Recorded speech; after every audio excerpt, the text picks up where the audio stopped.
Welcome back to a special Cancer Buzz series on delivering quality cancer care during the pandemic.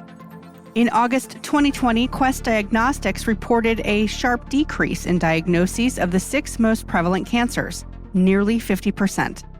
Today, we hear the latest analysis of the pandemic's effect on cancer practices. Learn how to adapt next. Jennifer Webster is Vice President of Analytics and Data Solutions at Integra Connect. Our practices are both community and academic practices, and we did see differences, which is the reason I point that out. In the community, I will say pretty quickly, E&M visits for patients in follow-up survivorship patients really ground to a halt. So sort of like, late March, early April timeframe.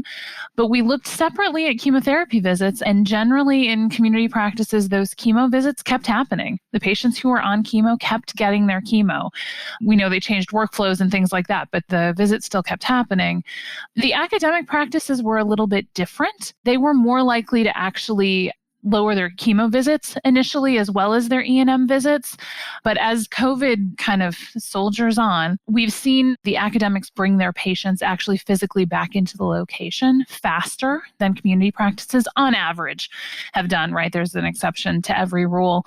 We've seen community practices really embrace telehealth very quickly and start using telemedicine for more of those kind of follow-up visits during this time frame.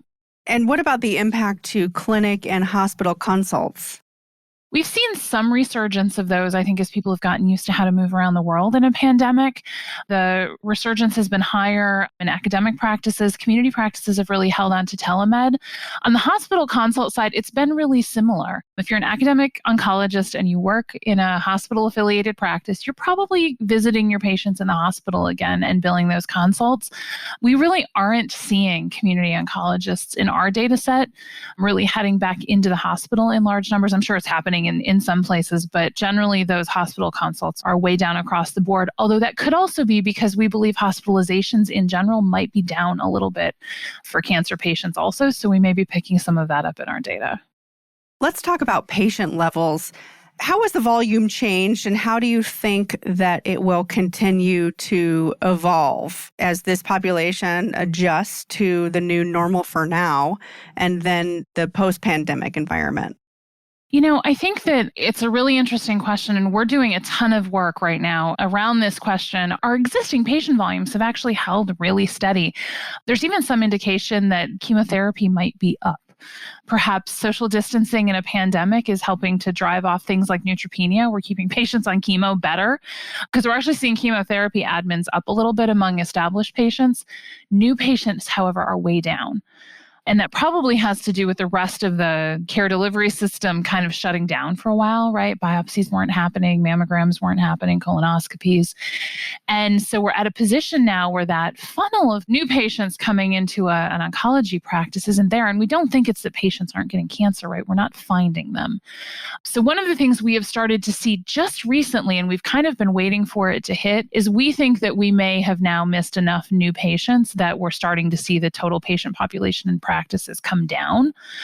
And again, it's not that we think fewer patients have cancer. We just think we're not finding them. So one of the questions we get asked a lot is, are we going to have a wave at some point of really increased demand as people get access to all of that diagnostic testing again? And are we going to have to deal with really increased demand for our services at some point? And we anticipate that will probably happen. We're trying to do some modeling to figure out what that might look like.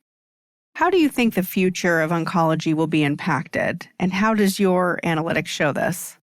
Integra Connect really sits within kind of value-based care as our focus within oncology. And so if we define value as the efficacy, the toxicity, and the cost of cancer care, we think every one of those three things is going to be impacted by COVID, right? If you just think about straight efficacy, the most basic efficacy measure is overall survival and baseline survival. Outside of cancer, outside of any of the rest of it, is all over the place right now.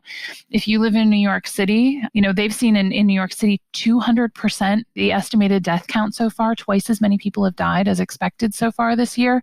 But in North Carolina, it's down like 25%. So when we start trying to measure the efficacy of cancer care, on this background of survival that's all over the place and really regional and really specific to a specific period in time. When we think of the larger kind of value-based care project that's happening in oncology, I think 2020 is going to have to be one of those years that we asterisk for a long time. Any outcomes we try to calculate right now are really impacted by, I think, a baseline that's going to be very hard for us to ever truly accurately measure, and is going to be very specific to a region and a time across all of those different things that we measure. Check the show notes for more information on today's discussion. Thank you for spending your time with us. Next week, we conclude our series with the lessons we've learned about cancer care during the COVID-19 pandemic. Until then, for the Cancer Buzz team, this is Summer Johnson. Stay well.